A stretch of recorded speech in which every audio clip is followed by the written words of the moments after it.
session. This is me, Professor Arshi Sajid, and today our topic is pituitary gland.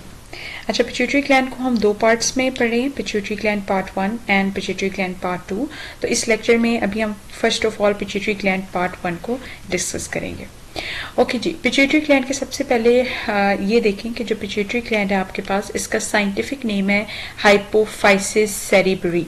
ठीक है, इसका scientific name है hypophysis cerebri. और अगर आप इसकी शेप और वेट की तरफ जाएं तो पिट्यूटरी ग्लैंड की शेप ओवॉइड है, यानी अंडे जैसी है, और जो इसका वेट है वो 0.5 ग्राम है. तो ये एमसीक्यूज के हिसाब से इम्पोर्टेंट है. अच्छा, जब हम पिट्यूटरी ग्लैंड को डिवाइड करते हैं तो हमारे पास इसके 3 पार्ट्स हैं. First one is anterior lobe, second one is median lobe and third one is posterior lobe. मतलब जो सामने नजर आएगा वो एंटीरियर लोब है, जो बीच में होगा वो मीडियन लोब है, और जो सबसे पीछे होगा वो आपके पास पोस्टीरियर लोब है. अब होता ये है कि हमारे पास जो पोस्टीरियर जो पिट्यूटरी ग्लैंड है, पोस्टीरियर, मीडियर और इंटीरियर, ये तीनों हिस्से पिट्यूटरी ग्लैंड के ये हाइपोथैलेमस के साथ कनेक्टेड है with the help of a stock या डंडी, जिसे हम इन्फेंडिब्यूलम कहते हैं. ठीक है, जिस तरह फॉर एग्जांपल आपके पास ये हाइपोथैलेमस है, ये ब्लू एरिया आपको हाइपोथैलेमस नजर आ रहा है. ठीक है, इस ब्लू एरिया के साथ आप 3 हिस्से देख रहे हैं पिट्यूटरी ग्लैंड के. जो पिछले वाला है वो पोस्टीरियर है, जो बीच वाला है वो मीडियन है, और जो सामने वाला है वो एंटीरियर लोब है. और जिस डंडी के थ्रू ये अटैच्ड है उसे हम इन्फेंडिब्यूलम कहते हैं. हमने ये भी पढ़ा था कि जो हाइपोथैलेमस है इसके अंदर सेल्स होते हैं जिन्हें हम न्यूरोसिक्रीटरी सेल्स कहते हैं. न्यूरोसिक्रीटरी सेल्स कौन से सेल्स होते हैं? ऐसे सेल्स हाइपोथैलेमस के अंदर मौजूद हैं जो न्यूरॉन्स की मदद से सिक्रीशंस करते हैं, यानी they are the part of the brain and part of endocrine system as well. तो हम कहते हैं कि ये न्यूरोसिक्रीटरी सेल्स हैं, जिस तरह कुछ सेल्स मैंने आपको यहाँ पे बनाए हैं. फिर एक और हमने हाइपोथैलेमस के अंदर बात की थी कि ये कुछ रिलीजिंग ऑन इनहिबिटरी फैक्टर्स को रिलीज आउट करते हैं. वक्त आने पे ये रिलीजिंग फैक्टर भी प्रोड्यूस करते हैं और इनहिबिटरी फैक्टर्स भी रिलीज करते हैं. वो भी हम देखेंगे किस तरह होंगे. फॉर एग्जांपल हाइपोथैलेमस ने कोई रिलीजिंग फैक्टर जो है वो रिलीज किया और वो जाके एक्ट हुआ पोस्टीरियर लोब पे, तो पोस्टीरियर लोब के अंदर जो हार्मोन्स थे उन्होंने अपनी सिक्रीशंस स्टार्ट कर दी. इसी तरह रिलीजिंग फैक्टर रिलीज हुआ हाइपोथैलेमस से और मीडियन लोब पे जाके एक्ट किया, तो वहां से हार्मोन रिलीज हो गया. इसी तरह एंटीरियर लोब के भी जो हार्मोन्स हैं वो रिलीज आउट होंगे with the help of hypothalamus. और हाइपोथैलेमस क्या रिलीज आउट करेगा? Releasing factor. आज जो हम इस लेक्चर के अंदर क्लियर आउट करेंगे वो हमारे पास interior lobe of pituitary gland होगा. Interior lobe of pituitary gland का दूसरा नाम है मास्टर ग्लैंड. इसको मास्टर ग्लैंड क्यों कहते हैं? क्योंकि ये 2 तरह के हार्मोन प्रोड्यूस करता है, एक primary hormones and second one is tropic hormone. बस आज हम इन्हीं हार्मोन्स को स्टडी करेंगे. जो प्राइमरी हार्मोन्स का क्या मतलब है? ऐसे हार्मोन जो एक ग्लैंड से निकले और जाकर सीधा अपने टारगेट एरिया पर पहुंचे और वहां पे रिस्पॉन्स जनरेट करते हैं. ठीक है, ऐसे हार्मोन्स जो एक ग्लैंड से निकलें और जाके अपने टारगेट एरिया पे जाके एक्ट करें, उनको हम प्राइमरी हार्मोन्स कहते हैं. इसमें जो आपके पास एग्जांपल आती है वो हमारे पास ग्रोथ हार्मोन्स की आती है. फिर आते हैं जी ट्रॉपिक हार्मोन. ये हम ऑलरेडी पहले भी डिस्कस कर चुके हैं कि ट्रॉपिक हार्मोन्स कौन से होते हैं? ऐसे हार्मोन्स जो एक ग्लैंड से निकलते हैं और जाके एक्ट करते हैं किसी दूसरे ग्लैंड के ऊपर. ठीक है, तो हम इसकी इंग्लिश कुछ इस तरह से लिखेंगे, released by one gland and act on an other gland is known as tropic hormone. अब इसके हमारे पास 3 एग्जांपल हैं. फर्स्ट वन TSH यानी थायराइड स्टिमुलेटिंग हार्मोन. ये निकलता तो एंटीरियर पिट्यूटरी ग्लैंड से है, लेकिन जाके एक्ट करता है दूसरे ग्लैंड पे जिसका नाम है थायराइड ग्लैंड. इसी तरह हमारे पास ACTH है. ACTH का क्या मतलब है? Adrenocorticotrophic hormone. Adrenocorticotrophic hormone ये निकलता तो पिट्यूटरी ग्लैंड के एंटीरियर वाले हिस्से से है, लेकिन जाके एक्ट करता है दूसरे ग्लैंड पे जिसका नाम है एड्रीनल ग्लैंड, और एड्रीनल ग्लैंड के भी एड्रीनल कॉर्टेक्स वाले रीजन पे. इसी तरह वी हैव FSH यानी follicle stimulating hormone, LH luteinizing hormone and prolactin. ये निकलते तो अगेन एंटीरियर पिट्यूटरी ग्लैंड से हैं, लेकिन जाके एक्ट करते हैं गुनेड के ऊपर. ये गुनेड्स भी हमारे पास स्ट्रक्चर्स हैं या ग्लैंड्स हैं, और इनके आगे फर्दर 2 डिवीजन है, टेस्टिस एंड ओवरीज. तो ये इन पे जाके जो है वो एक्ट करते हैं. तो आप देखें ट्रॉपिक हार्मोन की हमने जितनी भी एग्जांपल्स पढ़ी हैं वो एक ग्लैंड से निकल रही हैं और दूसरे ग्लैंड पे जाके एक्ट कर रही हैं। तो ये आपको ये छोटा सा जो रेड कलर का यहाँ पे पार्ट नजर आ रहा है, ये आपके पास जो पिट्यूटरी ग्लैंड है, और इसी के हमने 3 हिस्से बनाए हैं, एंटीरियर, मीडियन और पोस्टीरियर। उसके बाद हम आगे चलते हैं जी, सोमैटोट्रोफिक हार्मोन। सबसे पहले सोमैटोट्रोफिन हार्मोन, या इसका दूसरा नाम है ग्रोथ हार्मोन। अब आपने इसकी शॉर्ट फॉर्म भी याद रखनी है, STH और GH। कभी कभार इस तरह होता है कि एग्जामिनर पूरा हार्मोन का नेम नहीं लिखता, वो सिर्फ STH या GH लिख देता है। तो आपने इनके एब्रीवेशंस को भी याद रखना है कि STH का क्या मतलब है, सोमैटोट्रोफिन हार्मोन एंड ग्रोथ हार्मोन। अच्छा, अब होता क्या है कि जैसे अगर हमने इसको रिलीज करवाना है, हाइपोथैलेमस से रिलीजिंग फैक्टर रिलीज होगा, ठीक है जी। वो रिलीजिंग फैक्टर जाके एक्ट करेगा इंटीरियर पिट्यूटरी ग्लैंड के ऊपर, और वहां से क्या निकलेगा, सोमैटोट्रोफिन हार्मोन यानी growth hormone.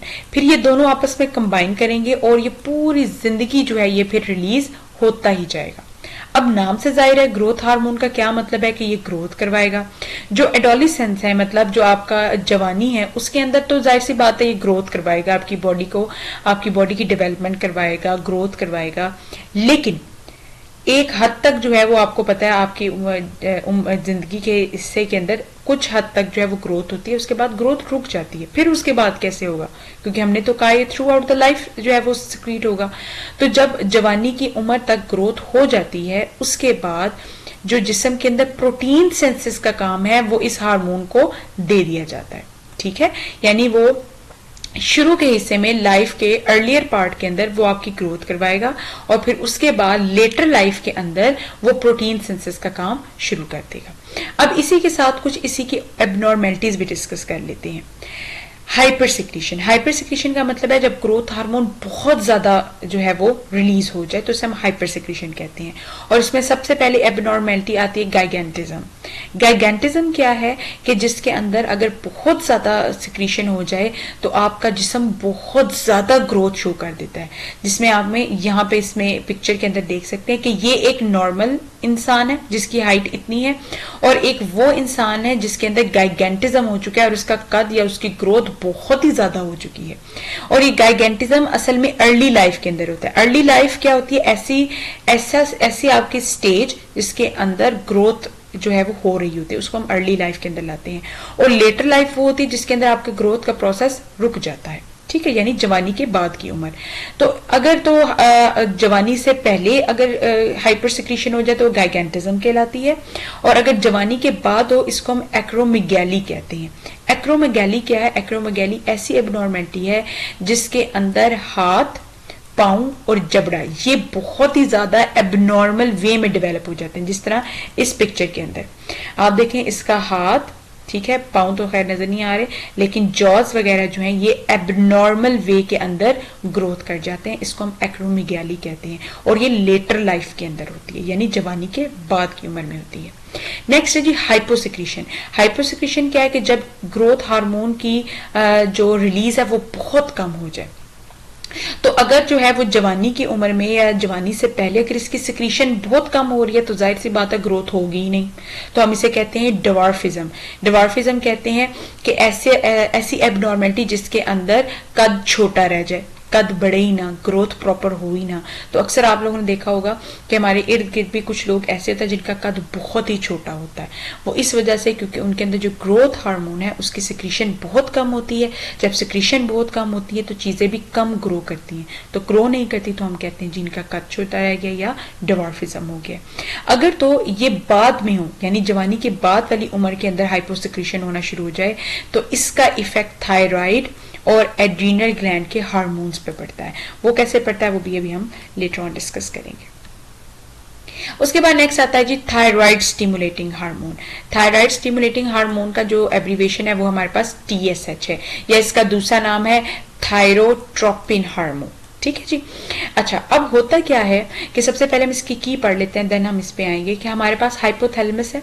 Hypothalamus releasing factor release out करता है, वो जाके एक्ट करता है पिट्यूटरी ग्लैंड के एंटीरियर पार्ट पे। APG का मतलब है anterior part of pituitary gland या anterior lobe of pituitary gland. अच्छा जी, हाइपोथैलेमस से रिलीजिंग फैक्टर निकला, वो जाके एक्ट किया APG पे, और यानी anterior lobe of pituitary gland पे। देन एंटीरियर लोब ने क्या किया, वहां से हार्मोन निकाला TSH यानी thyroid stimulating hormone. Thyroid stimulating hormone फिर थायराइड ग्लैंड के पास गया, इसने वहां पे जाके एक्ट किया। फिर थायराइड ग्लैंड एक हार्मोन निकालता है जिसे हम कहते हैं थायरॉक्सिन हार्मोन। तो जब थायरॉक्सिन हार्मोन का लेवल ब्लड के अंदर ज्यादा हो जाता है, ठीक है, तो हम कहते हैं जी कि थायराइड स्टिमुलेटिंग हार्मोन की वजह से थायरॉक्सिन का लेवल ज्यादा हो गया। अच्छा, अब होगा क्या कि हम यह कह रहे हैं कि रिलीज कैसे होगा कि हाइपोथैलेमस से रिलीजिंग फैक्टर आएगा और एंटीरियर लोब जो है वो आपके पास थायराइड स्टिमुलेटिंग हार्मोन निकालेंगे। जब इन दोनों की वजह से रिलीजिंग स्टार्ट होगी तो हमारे पास थायरॉक्सिन हार्मोन आएगा।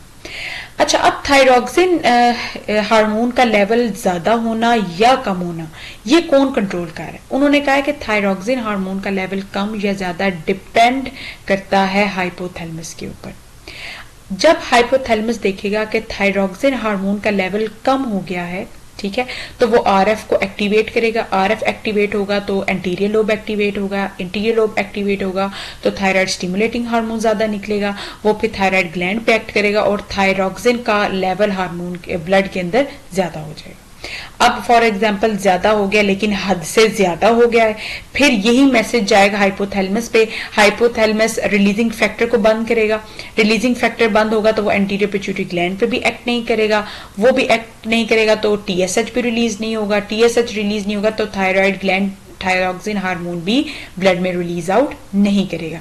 तो हम कहते हैं कि जो TSH का लेवल है या थायरॉक्सिन का लेवल है उसका कम या ज्यादा होना डिपेंड करता है upon the level of thyroxine in the blood. ठीक है। अच्छा, अगर हम कहें कि जो हमारे पास जो TSH है इसका लेवल ज्यादा हो जाता है, और ये लेवल ज्यादा कब होता है? During the period of growth and development.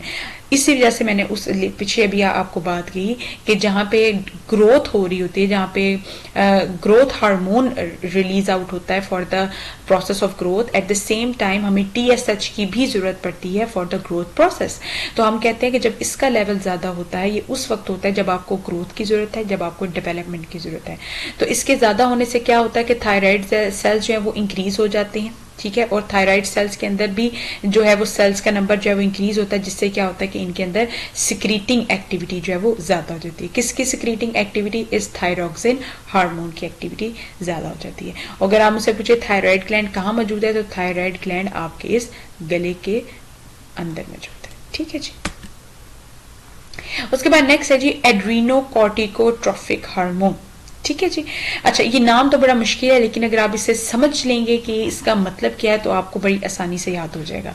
एड्रीनोकॉर्टिकोट्रोफिक hormone, और इसकी एब्रीविएशन है ACTH। एड्रीनो का मतलब है एड्रीनल ग्लैंड, ठीक है। कॉर्टिको का मतलब है कॉर्टेक्स वाला पोर्शन, और ट्रॉफिक अगेन हमने भी पढ़ा है कि ट्रॉफिक का मतलब है ऐसे हार्मोन्स जो एक ग्लैंड से निकलते हैं और जाके दूसरे ग्लैंड पे एक्ट करते हैं। अब एड्रीनल ग्लैंड क्या है? एड्रीनल ग्लैंड जो है वो बिल्कुल हमारी किडनी के ऊपर मौजूद होता है, ठीक है, ये जिसका भी आपको यहाँ पे नजर आ रहा है, ठीक है। और अगर मैं एड्रीनल ग्लैंड का बाहर वाला या सबसे ऊपर वाला पोर्शन देखूं तो वो कॉर्टेक्स कहलाता है, ठीक है। अच्छा, अब ये काम किस तरह करता है? सबसे पहले इस की को देखेंगे और उसके बाद हम इसको पढ़ेंगे। हमारे पास हाइपोथैलेमस है, hypothalamus releasing factor release out करता है, वो जाके एक्ट करता है anterior lobe of pituitary gland के ऊपर, वहां से एक हार्मोन निकलता है जिसे हम एड्रीनोकॉर्टिकोट्रोफिक हार्मोन कहते हैं, ये जाके एक्ट करता है एड्रीनल ग्लैंड के ऊपर। अब एड्रीनल ग्लैंड को मैंने जब खोल के देखा मुझे दो हिस्से नजर आए।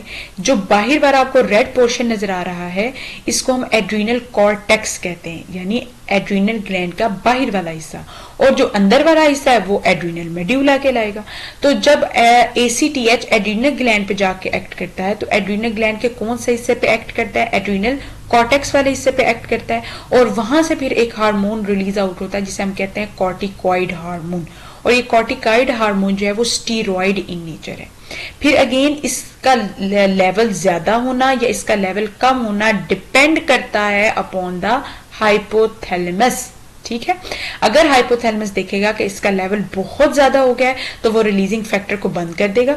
रिलीजिंग फैक्टर बंद होगा तो वो एंटीरियर पिट्यूटरी ग्लैंड के साथ बाइंड भी नहीं होगा, ना ACTH निकलेगा, ना वो एड्रीनल ग्लैंड पे एक्ट करेगा और ना ही फिर कॉर्टिकॉइड हार्मोन रिलीज आउट होगा।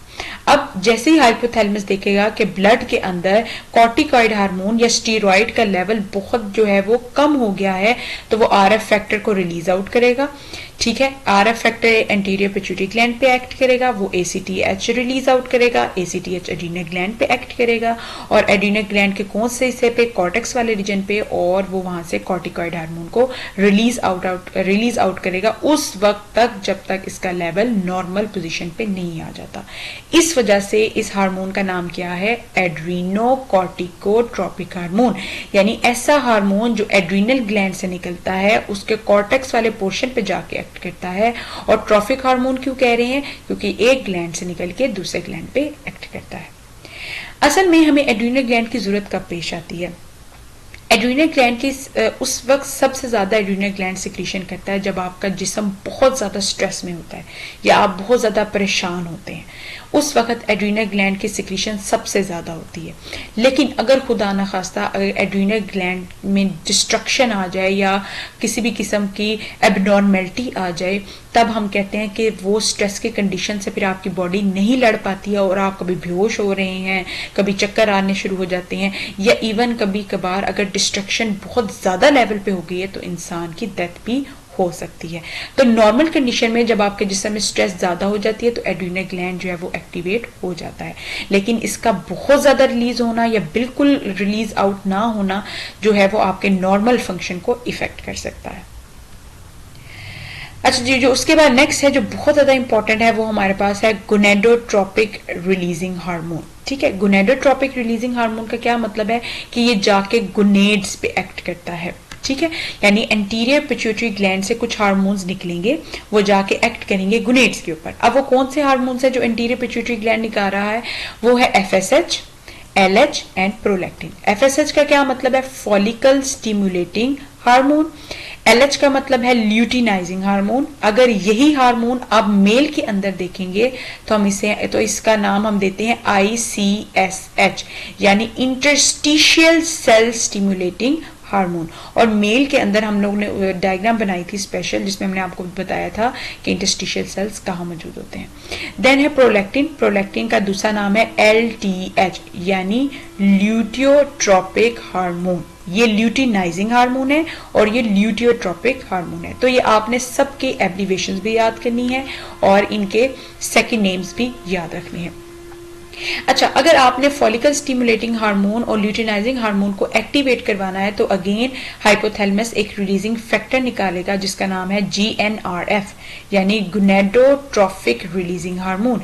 ये जो है वो बाइंड करेगा और फिर वहां से जो एंटीरियर पिट्यूटरी ग्लैंड है वो FSH और LH की सिक्रीशन जो है वो स्टार्ट कर देगा।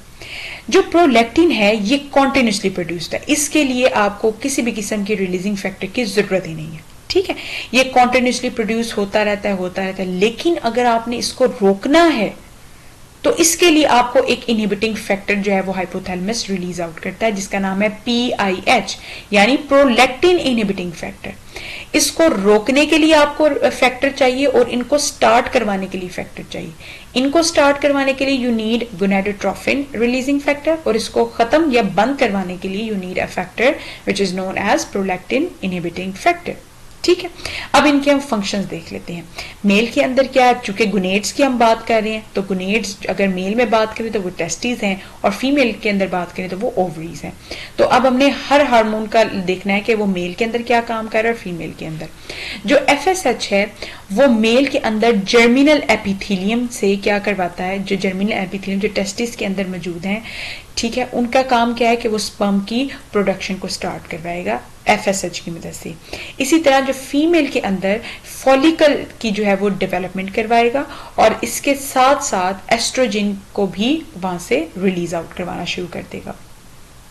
देन आता है आपके पास ल्यूटिनाइजिंग हार्मोन। मेल के अंदर इसका काम है कि जो इंटरस्टिशियल सेल्स हैं उसके अंदर टेस्टोस्टेरोन के लेवल को ज्यादा कर दे या उसको स्टार्ट करवा दे। फिर फीमेल के अंदर क्या काम है, फीमेल के अंदर काम है ओव्यूलेशन के प्रोसेस को कंप्लीट करवाए। ओव्यूलेशन का प्रोसेस क्या होता है कि जब हमारे पास फॉर एग्जांपल आपके पास सेकेंडरी ओवोसाइट है, या जिसे हम एग भी कहते हैं, उसके बाहर जो है वो कुछ फॉलिकल्स होते हैं, उन फॉलिकल्स को राइपन करवाता है, यानी उनको पकाता है। जब ये फॉलिकल्स पक जाते हैं तो हम इन्हें ग्राफियन फॉलिकल्स भी कहते हैं। ग्राफियन, GRAFFIN, ग्राफियन फॉलिकल्स भी कहते हैं। और फिर इन ग्राफियन फॉलिकल से क्या होता है कि एग रिलीज आउट हो जाता है, और इस प्रोसेस को हम ओव्यूलेशन कहते हैं। तो ओव्यूलेशन का प्रोसेस करवाना ये किसकी मदद से हो रहा है, ल्यूटिनाइजिंग हार्मोन की मदद से। इसके साथ साथ प्रोजेस्टेरॉन का लेवल भी इंक्रीज करना और एस्ट्रोजन का लेवल भी इंक्रीज करना, ये LH का काम है। अब ये सारे काम हम क्यों कर रहे हैं, ताकि फीमेल की बॉडी जो है वो रेडी हो सके टू मेंटेन द प्रेगनेंसी। ठीक है, तो प्रोजेस्टेरॉन का लेवल ज्यादा करवाना, एस्ट्रोजन का लेवल ज्यादा करवाना, ओव्यूलेशन करवाना, this all help due to in the pregnancy level maintain. ठीक है, उसके बाद नेक्स्ट है जी प्रोलैक्टिन। प्रोलैक्टिन का क्या काम है, मिल्क की प्रोडक्शन करवाना। ओके जी, आज के लेक्चर के लिए बस इतना ही। अल्लाह हाफिज।